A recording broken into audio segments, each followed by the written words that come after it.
And God said, Behold, I have given you every herb-bearing seed. To you it shall be for food. Genesis 1:29.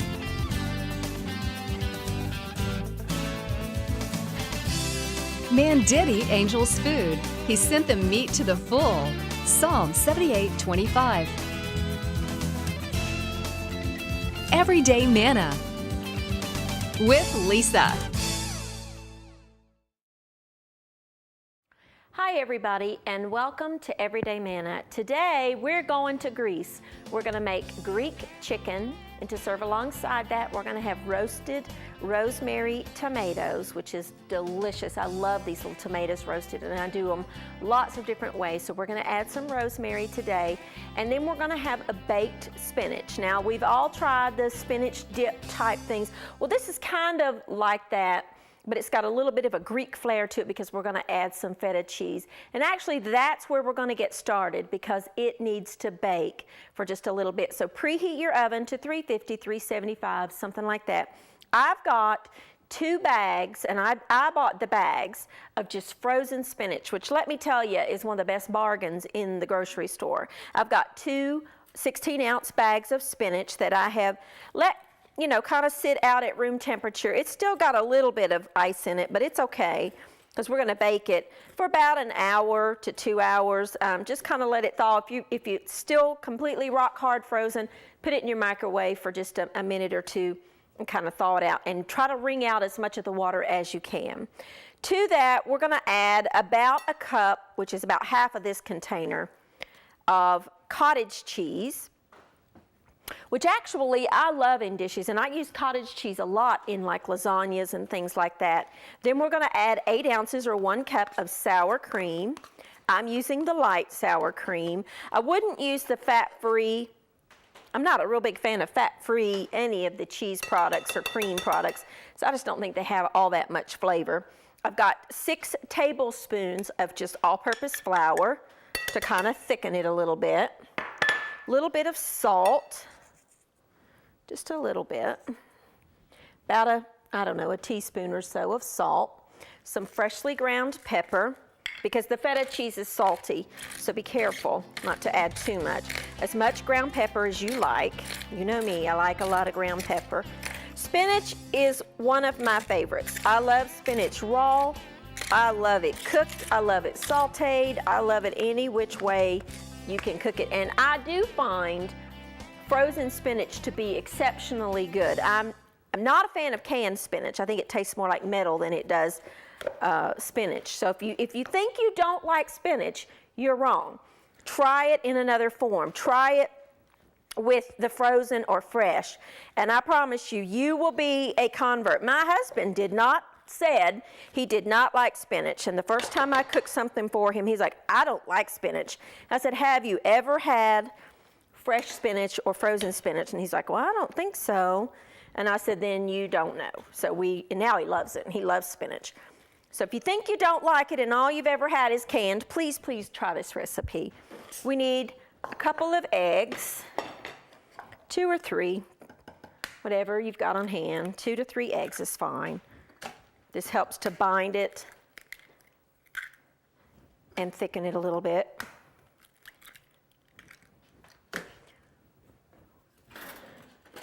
I like to beat my eggs up just a little bit. Just a little before I add it to my mixture. Your eggs, just add that to your spinach. This is a big bowl of spinach here, guys. Now, I've got a pan here. This is like a 4 by 9 inch, something like that. Just a big casserole dish, however big you think you need. Now, I've got feta cheese. Now, I bought just crumbled feta cheese. If you want to buy the block and crumble it up yourself, that's fine. This is a small container. This is about 6 ounces. I want about 8 total. I'm going to add, well, shoot, I'm just going to put it all that feta cheese in there. That's about a cup or so of feta cheese. You could add more if you wanted to. Smells so good. And spinach is so healthy for you. This is a good way to get it introduced to your family. Now stir all that together. Now I'll tell you what, if you wanted to put that in a crock pot and let that simmer in a small crock pot, use it as a dip, you absolutely could. But I'm gonna bake it with some more cheese on top here. So let's put this in our baking dish. Remember, our oven is preheated to 350. Oops, I forgot something. You do that. Have you ever done that? Have you ever gotten to the end of a recipe and then realized you forgot to add something? No big deal. We can add it right now. Nutmeg. There's something about nutmeg that just goes wonderfully with greens. So I like to add, anytime I'm cooking spinach, just a little bit, like about 1/4 of a teaspoon, and I really do like whole nutmeg and grate it fresh myself with my little microplane, not too much. And one of these little nutmegs, this is just a little nut, it really is just a little hard nut, will last you a long time. Just keep it. So let's stir that into our spinach there. I don't know, that was probably about 1/4 of a teaspoon. Just kind of stir that in a little bit. Nutmeg smells wonderful, I love it. Now let's kind of smooth that back out. Ideally you would want to do that while it was still in the bowl, but that's okay. We won't tell anybody. And then I've got some Parmesan cheese, which is my personal favorite. I love it. And I just bought a little tub of the pre-grated cheese, and I'm gonna sprinkle, this is a 6-ounce container, and I'm not gonna use all of that. I'm probably gonna put about 4 ounces or so. As much or little as you like. Well, I don't know, why not, right? We've got it. I don't think we need all that much though. Parmesan's a strong cheese, but I dearly, dearly love it. Now, there you go, that's it, that's assembled. You could do this ahead and just have it ready to bake off when you're ready. We're gonna put it in the oven at 350 degrees, and it's gonna take about 45 minutes or so to bake until it's golden and just delicious. And it will be yummy. So that's gonna go in the oven. We're gonna take a quick break. I'm gonna just kind of clean up my mess here. When I come back, we're gonna get our Greek chicken ready to go. I'll be right back with you in just a minute.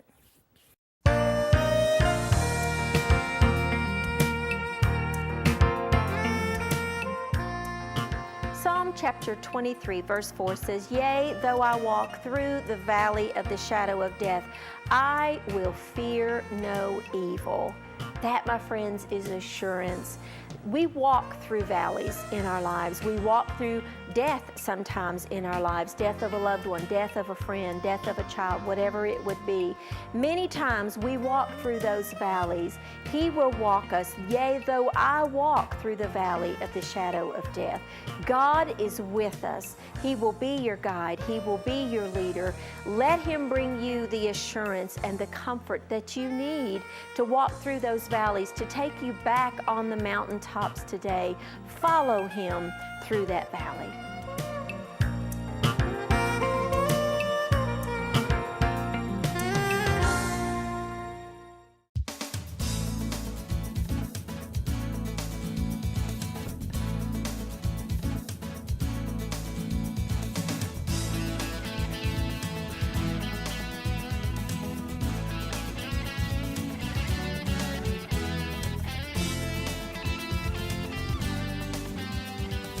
And welcome back. Now our spinach is in the oven. We've got a baked spinach dish that's kind of like that spinach dip that a lot of people eat. It's got spinach and feta and sour cream, and I use cottage cheese in mine. You could substitute ricotta if you wanted to. You really could kind of put cream cheese in there if you wanted to, with some feta and nutmeg and salt and pepper. And we've got that in the oven. We sprinkled some Parmesan cheese on top to go along with that, because I could eat that.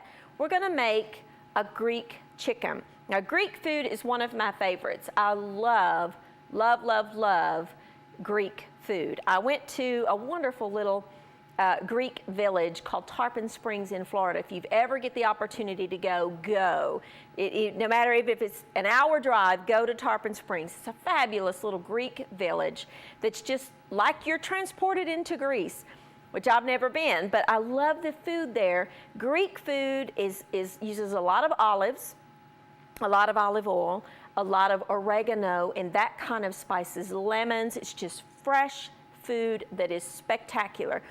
I'm doing chicken today, but you could also do steaks. If you wanted to do the same thing and just substitute steak, you could, or really any kind of protein that you and your family like. But we're going to do chicken today. Now, I've got some boneless, skinless chicken breasts here. I'm going to salt and pepper the chicken. Again, go easy with your salt because the feta cheese is salty, which I love feta. So it's just one of those Greek cheeses that just, fabulous in salads and everything. Just wonderful, wonderful flavor. Sharp and tangy, just delicious. I'm going to do one side, and then when we flip it, we'll do the other side. Now, I've got in here, with dried herbs, sometimes they get stale, if you will, and you need to crush them always to release their oils. This is just a little mortar and pestle. If you don't have this, don't worry about it. You don't have to do it this way. I just think it releases the oils a little more. I've got about a tablespoon of just a regular Italian seasoning, and all I'm doing is just kind of bruising. I'll let you see there. We're just really kind of bruising the herbs to kind of get those oils released. I'm going to add about a tablespoon of just garlic powder. You stir that up. Just plain old garlic powder. The fresh garlic would burn here, so you would want to use the garlic powder. And then I'm going to sprinkle this liberally on the chicken. Now, if it's grilling season and you want to do this outside on your grill, by all means. I'm not doing it outside today. I'm doing it inside on my grill pan, my cast iron grill pan. If you don't have a cast iron grill pan, that's okay.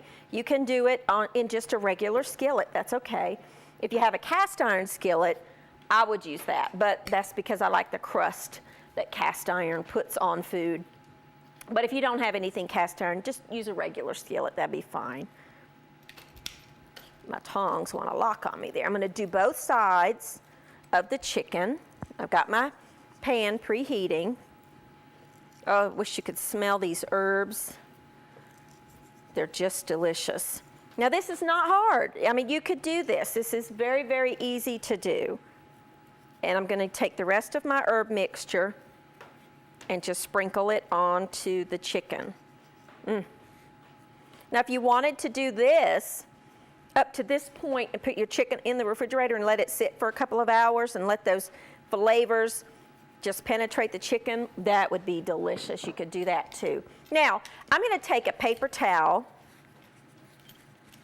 and I'm going to just put some olive oil on it, just to kind of, like I would do my outside grill, I'm doing it on here just to kind of get my grates on my grill kind of oiled down so that my chicken doesn't stick.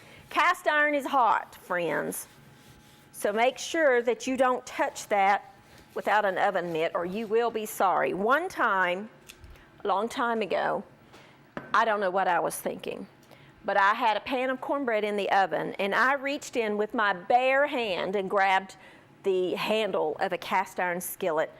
I was sick, let me tell you. It burned for 3 days. It hurt so bad. Cast iron gets hot. So I'm going to put my chicken on my grill pan. I don't know if all this is going to fit on there or not. We might have to do 2 batches here. We'll see what we can do. And then leave it alone. Let it kind of do its thing here. I think maybe we can. But Greek food is extremely healthy.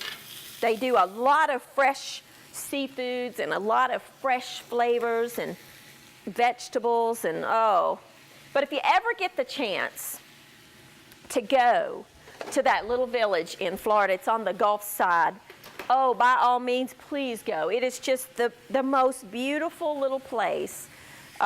It's just a wonderful, wonderful place to go, and it's run by people from Greece. They're Greek, so it is delicious. And try the foods, different kinds of foods and desserts. The dessert bars in Greece are just, well, I've never been to Greece, but in Tarpon Springs, which represents Greece, the dessert trays are just spectacular. Baklava, if you've ever had baklava, that is a Greek dessert. So There's our chicken. We're just gonna kind of let that go. Now those are boneless, skinless chicken breasts, and I'm probably gonna do them about, I'd say 5 minutes on each side until the chicken is cooked through, because we wanna make sure that our chicken, you know, is cooked through and that there's no raw places in there. See how the cast iron pan just really puts those beautiful little grill marks on there? I love my little cast iron pan. Now I'm gonna drizzle this side of my chicken because I oiled it, but the chicken of course is absorbing that oil. So I'm gonna put a little bit of, now this is good extra virgin olive oil, and we're gonna put that on our chicken to kind of let that, when I flip it, then the oil will keep that side from sticking. We're gonna take a quick break. When I come back, we're gonna make a probably not so Greek, but one of my favorite side dishes to go alongside this, and that is gonna be roasted cherry tomatoes with rosemary. I'll be right back with you in just a minute.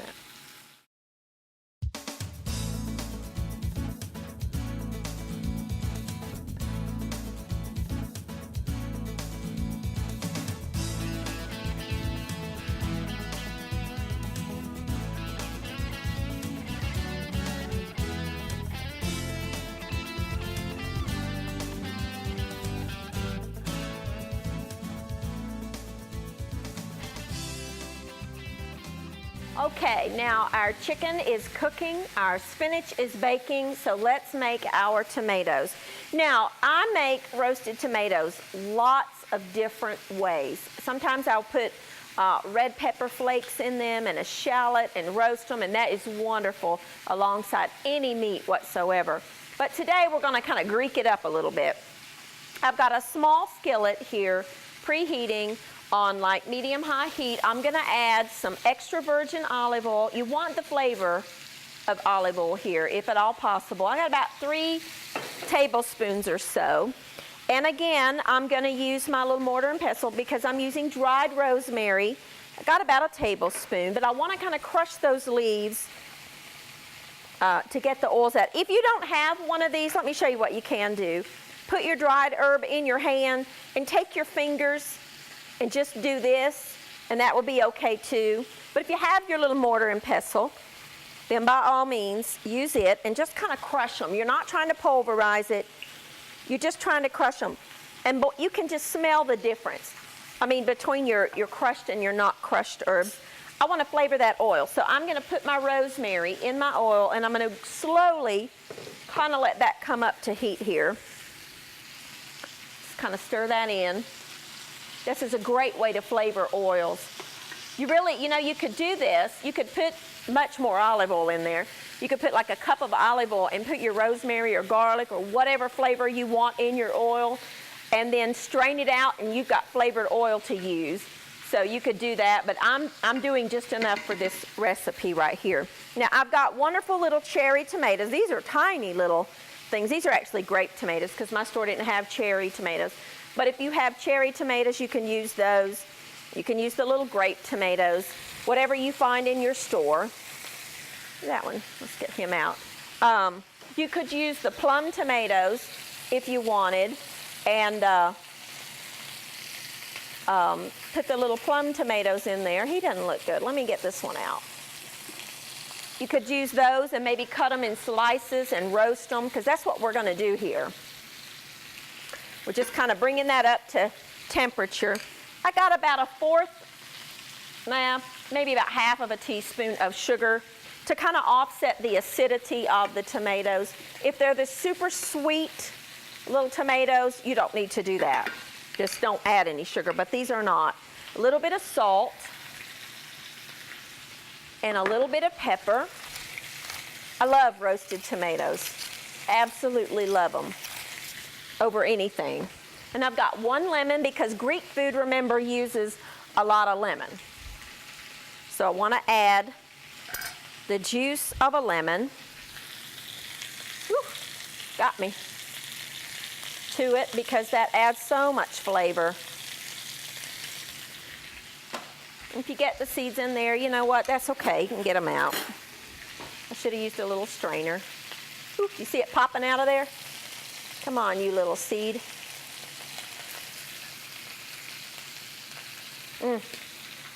And we're going to put this in the oven alongside our spinach. Actually, it's about time to take the spinach out. This just takes about 10 minutes in a 400-degree oven, 425, something like that. So let's get these in the oven. But first, let's turn our chicken. Oh, look how good that looks. Yum, yum. Now, you might need to move your pieces around a little bit. Sometimes that outer edge doesn't get quite as hot. So if you need to move them around, that's okay. Let's turn that down because the pan is definitely up to heat. And we'll put these in the oven. We'll get our spinach out, crank it up to 400, and get the tomatoes in there. All right, now our spinach is done, and I've already tasted it. And oh, it's so good. And our wonderful little cherry tomatoes, let me show you. That whole big carton kind of goes down to this. So if you're serving a lot of people, you might want to get to. They need about 15 minutes or so in a 400-degree oven, and they just condense down. Their sugars caramelize, and they are fabulous. Absolutely fabulous. And our chicken. Now, remember, this is Greek, so we've got to jazz it up a little bit. So I've got one of my little chicken breasts here, and I'm going to cut it open. Just go ahead and slice it if you want to. You don't have to do that if you don't want, but I think it looks pretty for your guests to have it there and fanned out. Now, to the chicken, we are going to add a couple of my favorite ingredients. We're going to top that with a little bit more of the feta cheese because remember, this is Greek. Greek food has feta cheese. If you don't like feta, you could leave it off, but why would you want to? And I've got me a little plate over here too. I'm going to try it. And then some lemon because, again, Greek food has got lots and lots of lemon. We're going to zest the lemon because I honestly think the zest has as much or more flavor than the juice. And it just adds that bright freshness to your food. It's wonderful. I love lemon in lots of things. So let's just take just a tiny bit, because it's strong stuff, and just put you a little bit of your lemon zest over that. And then we're going to cut our lemon into some wedges here. We're going to squeeze just a little bit of lemon juice over your chicken. And when you're serving it, you might want to kind of, put some lemon slices on there so people will know what it is. So we've got just a couple of little lemon pieces. And some people like extra lemon on their food, and that's great. I would. And then probably my favorite Greek ingredient is Kalamata olives. I love Kalamata olives. That's what these are. These are pitted Greek Kalamata olives. You can find them any grocery store. Over there where you get the pickles and the olives, you will see a jar, Kalamata, or a lot of the olive bars have them. They're delicious. They're meaty. They're real briny. They are just wonderful. I absolutely love them. But they are very strong. I got one in my mouth. So you don't want to do too many. If you don't like olives, you can leave it out. I happen to adore olives. Love them. I'm just chopping these up a little bit. And I'm adding just a touch of the Kalamata olives on top of the chicken. Love them. We'll try some of the spinach. I promise you, you're going to love that spinach dish. You've got to try that. And our wonderful little tomatoes. Let's put some of our tomatoes on our plate. Just our beautiful little red. Now look how pretty a plate that is for your family. It's just delicious. It's scrumptious. And there you go. There's a wonderful little trip to Greece. For you and your family. And taste the feta and that Parmesan cheese. Crispy and crunchy. Absolutely delicious, creamy. If you like creamed spinach, you will love this recipe. If you like that spinach and artichoke dip that a lot of people use with their tortilla chips, you will love that that spinach recipe, and that would go with so many different things. Like I said, with the Greek chicken, you could substitute steaks, whatever kind of steak you like. You could do fish.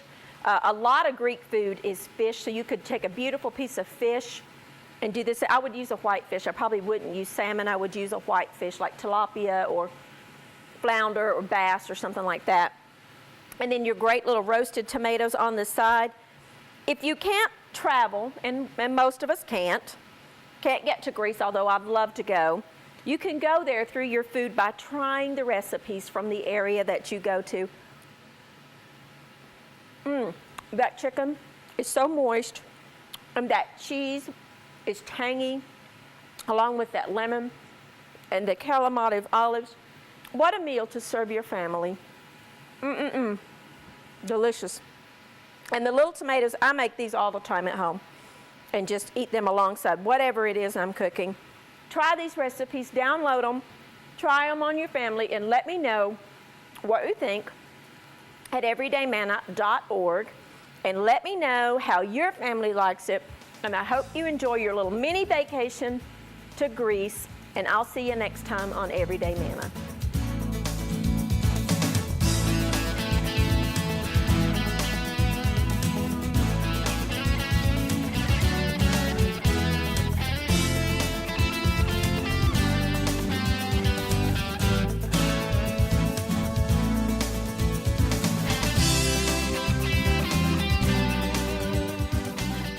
Thank you for watching Everyday Manna with Lisa. This program is made possible by viewers like you. Your support is continually needed to keep Christian programming on the air. Please send your best financial gift to Living Faith Television in care of Everyday Manna. P.O. Box 1867, Abingdon, Virginia 24212.